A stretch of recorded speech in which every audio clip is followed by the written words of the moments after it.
Let's see what today's car project video is. Anybody remember when Bizarre Furhead was working on my seat, how my rearview mirror disappeared? Yeah, what was that, like last summer or something? Shoot, I don't even know anymore. So here's my rearview mirror. Hello. And here is a reinstallation kit for rearview mirrors, complete with instructions. And one of the first things that this says to do, and I'll have to go ahead and reread this because you really don't want to have a crisis of confidence while you have fast-setting glue in your hand. That's just not generally recommended.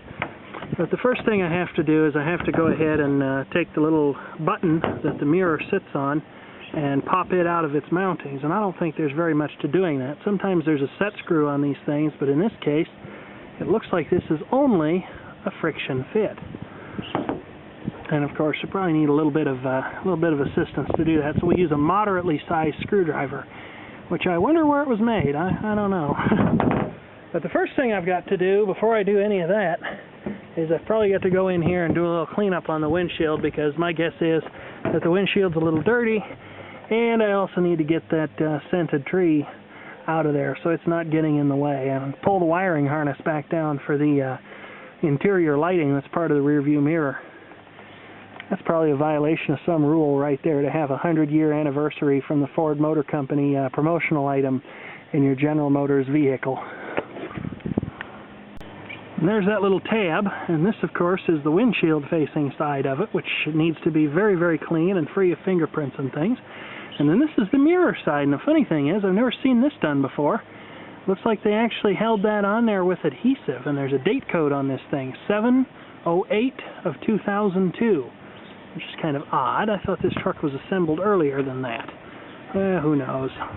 I gotta get this old thing off of here first. And this is not the sharpest blade you ever heard of, and I dislike playing with these things, because I always think that donating blood is right around the corner, and to be quite sincere about it, I get more than a little squicked out at the thought.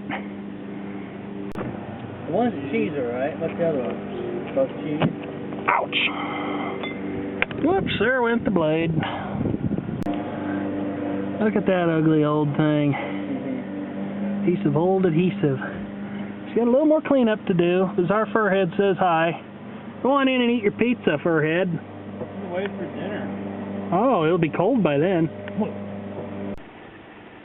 Leaving the windows down on my truckling is seldom a good idea, because usually what happens if I walk away and leave them down for a while, I get a nasty, angry, buzzing wasp or hornet that will choose to stow away in the back, and it usually waits to come out until I've got the windows up and have just turned the air conditioning on, which is never a good thing, because I hate those things, especially since they can sting repeatedly. There's a little button stuck on again. Sure hope I put that on the right way around. Anyway, I gotta wait 15 minutes for that thing to cure now, so I'll just leave it alone for a little while and come back to it in a bit. Now, if there was anywhere this was going to go wrong, it would go wrong right here when I'm getting ready to put this thing back on the button, because I'll be putting a fair amount of force on that assembly to get that thing to latch into place, and it might go flying off the windshield, although I have waited the prescribed time for it to dry out, so we'll hope for the best.